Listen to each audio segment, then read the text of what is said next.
Hey y'all, and welcome to Misinformation, where you'll get information that you likely missed on the mainstream media. Well, we're back again this week, and I hope that you had a wonderful Thanksgiving. You know, I was doing a Bible study the other day, and something came to mind. I'd like to share this scripture with you. It comes from, if you want to follow along, 1 Samuel chapter 8. Stay with me. This actually pertains to something that we're going to be talking about today that's very, very relevant. So just to give you some backstory, the people of Israel had been ruled strictly by God's word, and there were judges that implemented the law that God had for them. However, they became jealous and saw other countries and other nations that were ruled by kings, and they decided that they wanted a king as well. They went to the prophet that they had at the time named Samuel and said, hey, we want a king. He said, hey, I don't think that's a really good idea. So he goes and consults God, and God says, look, give them what they want. Let them have a king, but tell them this message. And I'm going to summarize this. We're in 1 Samuel 8, verses 11 through 17. He tells them, you will have a king, but let me tell you what will happen. In verse 11, he says, he will take your sons and appoint them to his chariots to be horsemen to run before his chariots. Verse 12, he says, he will appoint for himself commanders. In verse 13, he says, he will take your daughters to be perfumers and cooks and bakers. Verse 14, he will take the best of your fields. Verse 15, he says, he will take the 10th of your grain. Verse 16, he will take your male servants and female servants and the best of your young men and your donkeys, and he's going to put them to work. Verse 17, he will take a 10th of your flocks. And then he ends it up and says, and you will be his slaves. So God is giving a warning saying, look, you want to have this one human being ruling over you because you see that that's what everybody else is doing. Let me tell you what's going to happen. He is not there ultimately to serve you. He's not going to do that because of his sin nature. He is going to take. He will take, he will take, he will take, he will take. Do you see a pattern here? Which is the reason why it is not wise to have a government where there's one person that is ruling the entire government, because in sin nature, he's going to want to take. He's going to want more power for himself. One of the beauties of the United States government is that we have been set up to where there's supposed to be checks and balances of powers. In one of my previous videos, if you were following along, we talked about that. We have the executive branch, the judicial branch, and the legislative branch to make sure that there's not one that carries too much of a weight of power, and that ultimately the government is there to serve we, the people. We see that there's a little bit of a shift happening these days, and that's why this scripture is so important.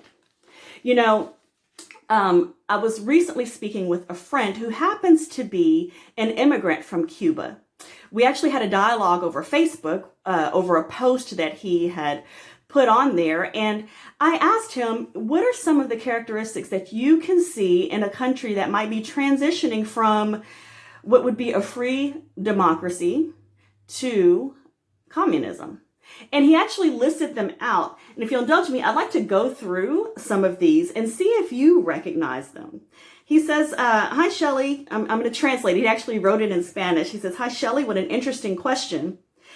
Number one, he says, the day that checks and balances as we know it become so that all three powers are in unique agreement with one of the three. This is the day that the U.S. is in transition from a democracy to a dictator. So let's just stop right there. I'm sure that there are a variety of examples, but we can see right now that we have an executive branch that is doing their best to push this vaccine mandate. They're not observing the checks and balances that we have in place, where we have a legislative branch that would normally introduce laws, but he's saying, nope, we're going to push forward, and we're actually going to ensure that people suffer if they don't obey what I say. Number two, he says, when a politician starts to assume the role of Robin Hood, and he is approved of by the majority of the culture, then begins the actual destruction of prosperity in the United States. So we do kind of see this.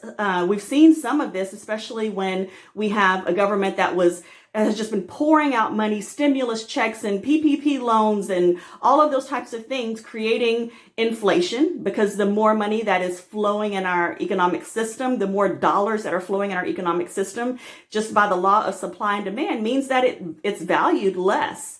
And so we have inflation, but doing it in the name of Robin Hood, that we're trying to steal from the rich and give to the poor. Again, I think that that's just one example. I think that there are many others, but for the sake of time, we'll just visit that one today.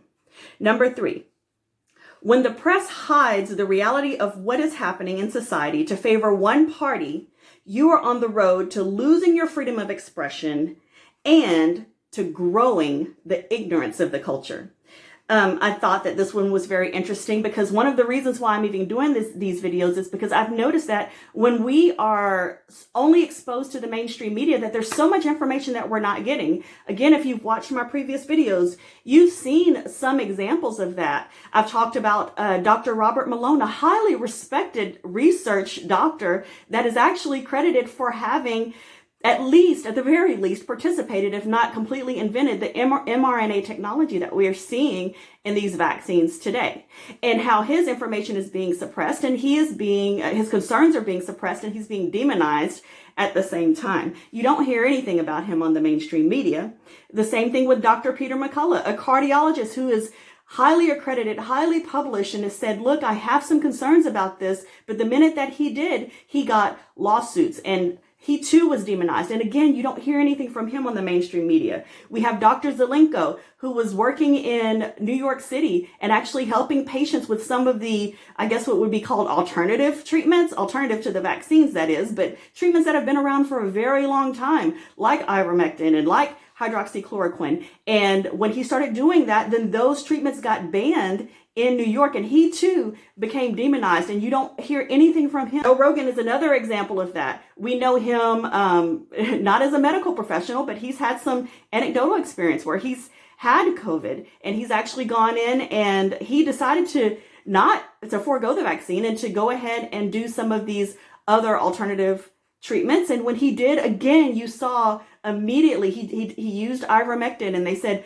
oh, look at Joe Rogan, he's crazy, he used a horse dewormer, knowing good and well that you can go to Walgreens with a prescription and get it, and that since 1996 it's been approved for human beings. But again, he was made to look like a crazy person because he decided to do something that differed from the narrative.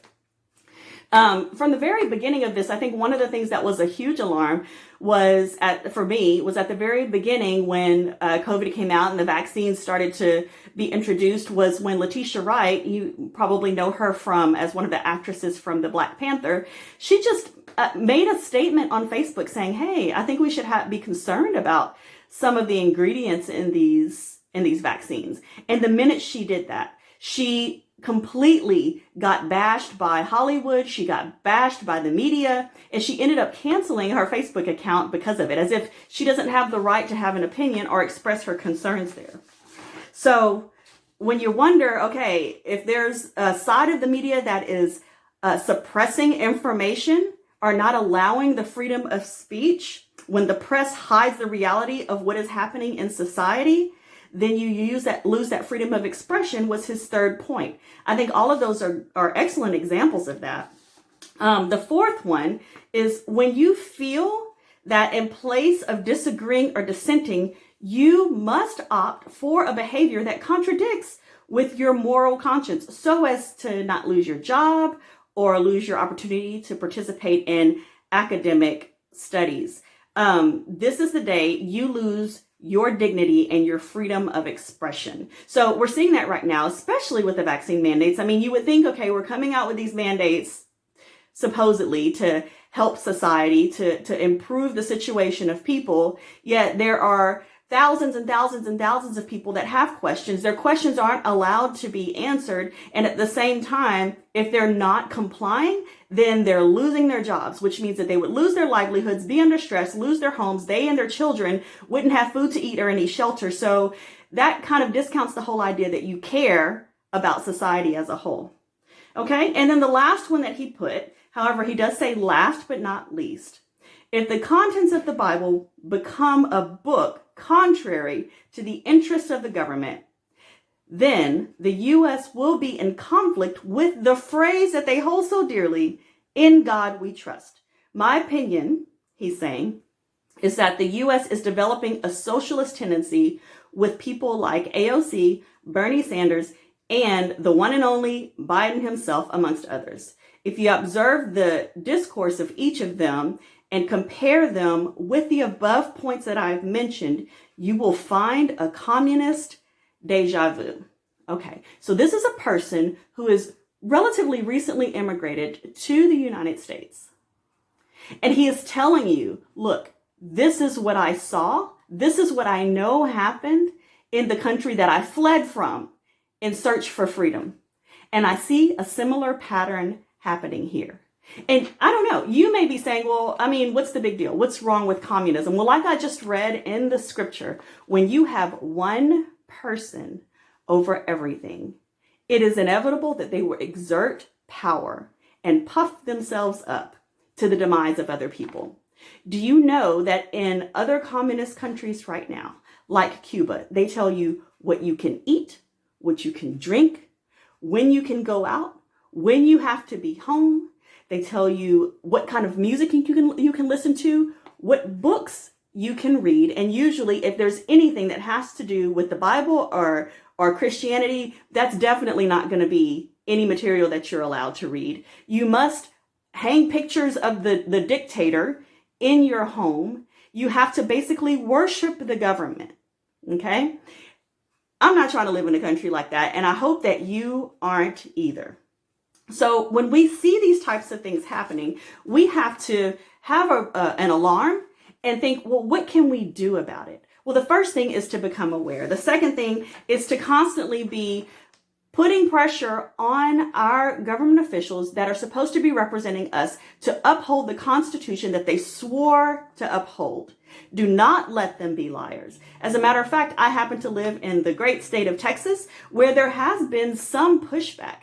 Two of the states that are probably the most popular in the media right now with pushback as far as the vaccine mandates go are Florida and Texas.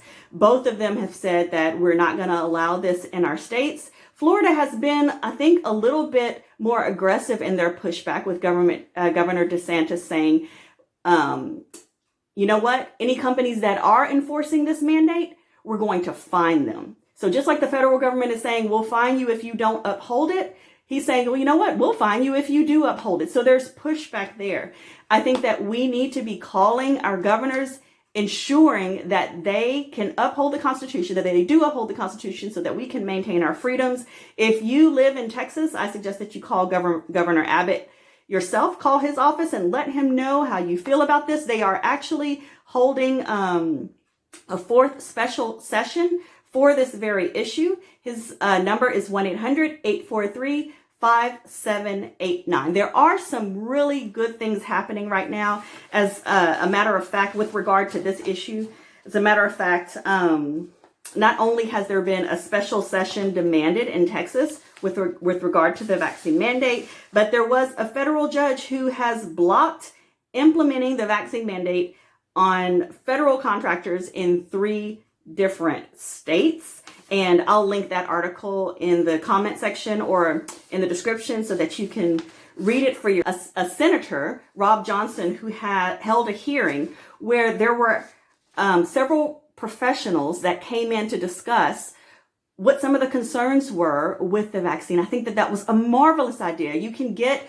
agreement whenever there's communication. Now, I will say that he did invite several people from the heads of government, and I'll list those here so you can see who he invited, because they all said no, that they weren't coming. He also invited several people from heads of the pharmaceutical companies who produce the vaccine, and they also declined attending the meeting. But there was some very good discussion.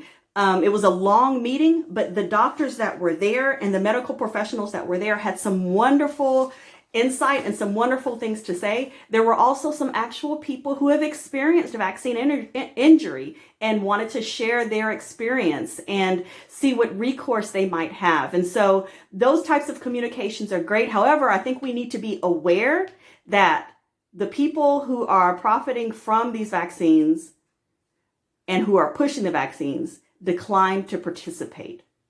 So I ask you again, do they really care? I think not. Well, anyway, that's it for today. This video went a little bit longer than some of the other ones, but I hope that this information is useful for you. And if you did find it useful, I ask that you like it and that you subscribe it and share it with others as well. Let's use each other to stay informed and stay on top of this. All right, guys, y'all have a wonderful, blessed day, and I'll see you in the next one.